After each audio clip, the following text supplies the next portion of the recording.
as forerunners, we want to really break boundaries in relationship and in also outreach. And when Acts 1:8, this is how I take it, when it says, the power of the Holy Spirit will come upon us and we'll be His witness in Jerusalem and Judea. And that is really the people that's close to us. It also includes ourselves, in our relationship with ourselves, what's happening inside of us, and in our family, and in the church. And next comes Samaria. Okay? And that is, I believe, the community. And Catalyst is at that place where we've been working on Jerusalem and Judea, and now we need to go into Samaria. Why do I say Samaria is the community? Because to the Israelite, when they thought about Samaria, it was a place they wanted to avoid. When we think about evangelism, a lot of Christians, they're scared. Scare evangelism. There's fear, and also, Samaria was a place that they looked down on. And there's a lot of brokenness in the community, and sometimes, the attitude might be, oh man, I don't want to deal with it. But that's not the attitude of forerunners. We want to break those boundaries and outreach. But it's, Acts 1:8 says, Judea, Jerusalem, Judea, and then once you break into Samaria, it doesn't say then you'll go to Damascus and then to Egypt a little further, and then you'll go to Rome, right? But instead it says the very next thing that Jesus says is from Samaria is to the ends of the earth. Okay? To the ends of the earth. And because I believe once a church knows how to reach the community, okay, there's going to be this, we will know how to reach all different kinds of community. And we will know how to reach the country, and we will know how to reach the nation. And and the Lord will trust us once we are able to reach the community around us. And the lessons that we learn in reaching the community, the principles, will apply to anywhere that we go. Right? Anywhere that we go. And then once we reach the Samaria is a breakthrough. That's what you see happen also in the book of Acts. There was a persecution, and they went to Samaria. Next thing you know, everywhere. They went everywhere. And there's this exponential growth in the church after that. Now, Jesus commands us to reach out. The commandment at the beginning and at the end of Jesus' ministry, the very beginning of Jesus' ministry, His first commandment was, come after me, and I will make you become fishers of men. Okay? And so the first commandment in the beginning of Jesus' ministry was related to evangelism. Okay? Come after me, and I will make you fishers of men. And at the end of Jesus' ministry, His last commandment was what? Acts 1:8, which just said, you shall be my witnesses. You shall be my witness. Now, we hear the Great Commission, right? Great Commission is to make disciples of all nations. It's so important, right? It's in all the four Gospels. We see it go make disciples of all nations in Matthew 28, Mark chapter 16, Luke chapter 24, and John chapter 20. And in Catalyst, we also believe in priesthood of believers, and that you are witness. You're a witness. In 1 Peter chapter 2, verse 5 says, you also, like living stones, are being built into a spiritual house to be holy priesthood, offering spiritual sacrifice acceptable to God through Jesus Christ. And again, Acts 1:8, it says, you see, God's going to do His part. If you do this, what is His part? He will give us power. Okay? Power of the Holy Spirit will come upon us, and then you will be my witness. Okay? You will be my witness in Jerusalem, Judea, Samaria, and to the ends of the earth. Now, I believe, if you really want to experience the true power of God, okay, this is so important. We need to be a witness. Okay? We need to be a witness. Now, true power of God is not about you pray for somebody and then they shake violently, or and you pray for everybody and they all get slain. Right? God's moving through that. I'm not against that. Of course, I'm for all those things. But if you really want to see the gospel type of power, where you just pray and they immediately get healed, where they see the blind they could see the deaf hear, you could see miracles happening, even like walking on water, right? If you want to see those kind of power, you have to be a witness. Okay? It's not just because Christians got together and we're having a good time and you see the power of God. When we go into the world, you'll truly experience the power of God. And Acts 22, verse 15 was interesting. Apostle Paul, he just became a Christian. And what he testified is that, he didn't really wait to go to seminary, or he didn't wait till he went to more classes or read more book. But his calling was, you will be his witness to all people of what you have seen and heard. And if you read the book of Acts, it says Apostle Paul, right away, after he just became a Christian, he started talking to other Jews about Jesus. Right? And right away. So this is not about just waiting until you feel like you're ready. It's something that we need to do once we become a Christian. Okay? Once we become a Christian. But somehow it seems like I think that heart is with us when we become a Christian. It's natural. But somehow the church is not evangelizing at all, so that we think after we become a Christian for many years, what happens? Evangelism is not normal. That's what has come, and that's not true.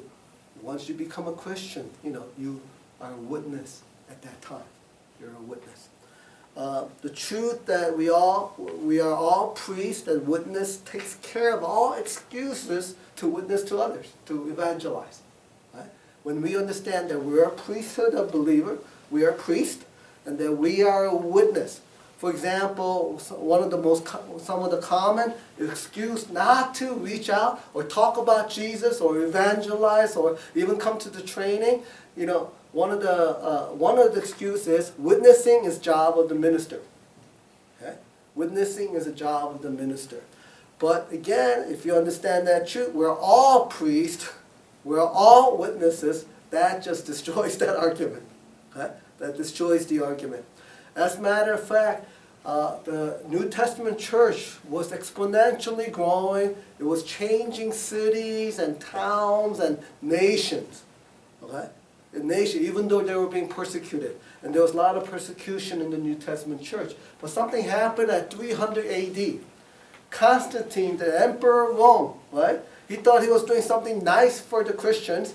He legalized Christianity in the whole Roman Empire at 300 AD. Now, believe it or not, that's what weakened the Christian church. The New Testament church. That's what weakened it. What happened after Christianity was legalized? Afterward, the church became dependent on that one holy man and not the priesthood of believers, that they are all witnesses. Okay? That one holy professional man, and then to be a priest, it became a profession. Right? Not all believers are priests. There has to be a specially trained person in the church that can only become the priest. And then one holy man is the only one who can understand the Bible after a while. That's what they said. Now, other common people in the church, they cannot understand the Bible. So we had to leave that up to this one professional person in the church. And then that one holy man is the only one who knows how to take care of the church. And the rest of the people, what happened? They just came on for service. They sat, they listened, they sang some songs, they stood up, and they went back home. That destroyed the New Testament church. Right? That destroyed it. That weakened the New Testament church.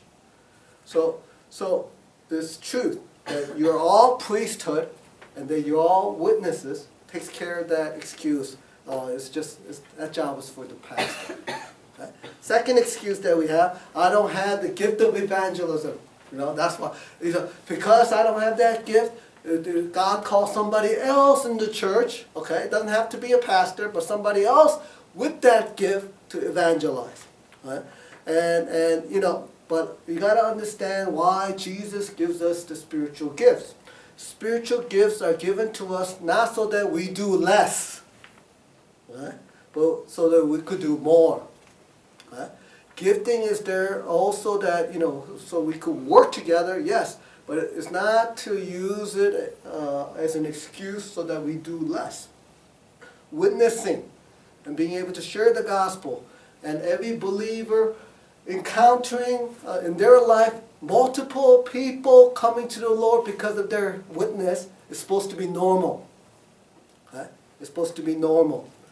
And so the gifting, if you're using it as an excuse, you can't, you got to understand that it's not for you to run away from evangelism. Like gift of encouragement, I shared this before. A lot of people might say, because I don't have the gift of encouragement, so I do not need to encourage.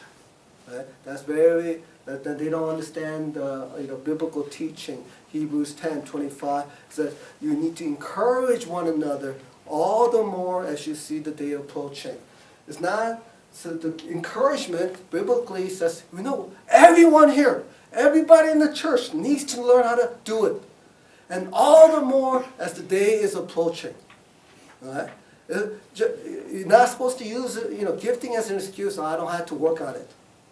Right? I don't have to work on encouraging people because I don't have that gift. Same thing with giving. Generosity and tithing is very basic to all Christians. Right? It doesn't say you don't have the gift of giving, so don't be generous. Okay? No, every believer is called to be generous. So evangelism, we're all called to witness. We should all know how to share the gospel. Statistics today reveal that 95% of Christians never personally led anyone to Christ. Okay? 95%. I think this is and that's because we have forgotten the priesthood of believers and that we are all witnesses. We're all witness to Christ. 95%. Right? The book of Acts reveals that all the early believers were going about, it says in the Bible, in Acts 1 and 4, preaching the word and sharing the gospel. All the believers. It wasn't just the apostles. All the believers were doing that. Okay? And the third excuse is, most common excuse. Third excuse, I don't have the time. Right? And so, but if you understood the priesthood of believers and that we're all witness, evangelism is not an option for Christians. Right? We made it into an option. It's not an option. It's a commandment. It is a commandment of God. Right? That the Great Commission is for all of us. We're all called to be a witness. It is one of the important ways. Again, right? We think, okay, if we just maybe go to seminary, we understand Christianity. No. If you really want to understand how God uses us, you have to learn how to witness. You have to evangelize. You have to go out into the community. And you want to know how God moves through you. Okay? Yes, God moves through us when we worship, right? When we have Bible study, but He will move through you. I have so many testimonies of when I took that risk and stepped out, the things that God did in my life, what He showed me. Right? A lot of miracles. Okay, when you step out.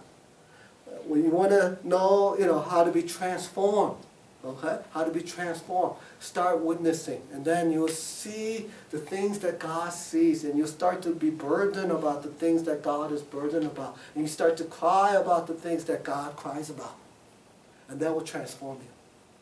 That will transform you. You see, evangelism is not about, okay, in this society is, number one philosophy is, number one is yourself, and more you go to self, the less power you'll see of God in your life. The less power. More you start to go outside of yourself, right? You will start to have the heart of God. and you'll see more power of the Lord in your life. You see, we could do Bible study without the power of God. Did you know that? We could lead worship without the power of God. But to reach the world, make disciples of our own nation, it's impossible to reach the world without the power of God, without Him moving through us. It's not possible. Can you imagine? Billions of people, different culture, the darkness that's out there, the brokenness that's out there. How are we going to reach the world? It's through the power of God.